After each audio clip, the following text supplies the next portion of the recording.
नमस्कार। आज हम 24 और 25वें श्लोक का अर्थ जानने जा रहे हैं। अर्जुन के इस प्रकार कहने पर भगवान ने क्या किया, अब 2 श्लोकों में संजय उसका वर्णन करते हैं। श्लोक 24।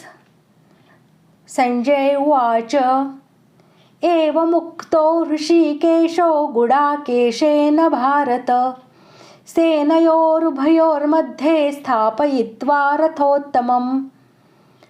श्लोक 25। भीष्मद्रोणप्रमुखतः सर्वेषां च महीक्षिताम् उवाच पार्थ पश्यैतान् समवेतान् कुरूनिति। श्लोक का अर्थ। संजय बोले, हे धृतराष्ट्र, अर्जुन द्वारा इस प्रकार कहे हुए महाराज श्री कृष्ण ने दोनों सेनाओं के बीच में भीष्म और द्रोणाचार्य के सामने तथा संपूर्ण राजाओं के सामने उत्तम रथ को खड़ा करके उस प्रकार कहा कि हे पार्थ, युद्ध के लिए जुटे हुए इन कौरवों को देख। इस श्लोक में अर्जुन को गुडाकेश कहा गया है।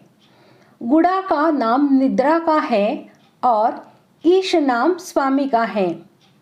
जो निद्रा का स्वामी है, अर्थात निद्रा ले चाहे न ले, ऐसा जिसका निद्रा पर अधिकार है, उसका नाम गुडाकेश है। अर्जुन ने निद्रा जीत ली थी। वे बिना सोए रह सकते थे। निद्रा का अर्थ अज्ञान भी होता है। अर्जुन ने कृष्ण की संगति के कारण नींद और अज्ञान दोनों पर विजय प्राप्त की थी। जो निद्रा आलस्य के सुख का गुलाम नहीं होता है और जो विषय भोगों का दास नहीं होता, केवल भगवान का ही दास होता है, उस भक्त की बात भगवान सुनते हैं। केवल सुनते ही नहीं, उसकी आज्ञा का पालन भी करते हैं। इसलिए अपने सखा भक्त अर्जुन के द्वारा आज्ञा देने पर अंतर्यामी भगवान श्री कृष्ण ने दोनों सेनाओं के बीच में अर्जुन का रथ खड़ा कर दिया। इंद्रियों का नाम ऋषिक है। जो इंद्रियों के ईश अर्थात स्वामी हैं, उनको ऋषिकेश कहते हैं। यहाँ ऋषिकेश कहने का तात्पर्य है कि जो मन, बुद्धि, इंद्रियां आदि सबके प्रेरक हैं, सबको आज्ञा देने वाले हैं, वे ही अंतर्यामी भगवान यहाँ अर्जुन की आज्ञा का पालन करने वाले बन गए हैं। यह उनकी अर्जुन पर कितनी अधिक कृपा है। अर्जुन ने कहा था कि जब तक मैं सबको देख न लूँ, तब तक रथ वही खड़ा रखिएगा। उसके अनुसार दोनों सेनाओं के बीच में जहाँ खाली जगह थी, वहाँ भगवान ने अर्जुन के श्रेष्ठ रथ को खड़ा कर दिया। उस रथ को भी भगवान ने विलक्षण चतुराई से ऐसी जगह खड़ा किया जहाँ से अर्जुन को कौटुंबिक संबंध वाले पितामह भीष्म, विद्या के संबंध वाले आचार्य द्रोण एवं कौरव सेना के मुख्य राजा लोग सामने दिखाई दे सकें।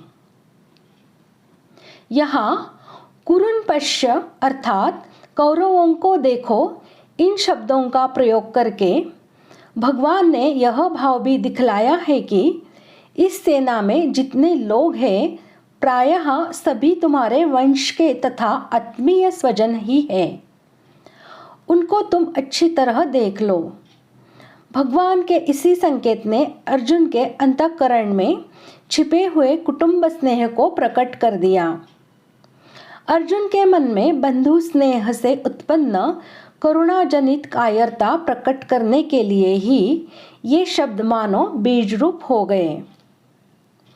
इस कारण अर्जुन में छिपा हुआ कौटुंबिक ममता युक्त मोह जागृत हो जाए और मोह जागृत होने से अर्जुन जिज्ञासु बन जाए, जिससे अर्जुन को निमित्त बनाकर भावी कलियुगी जीवों के कल्याण के लिए गीता का महान उपदेश दिया जा सके।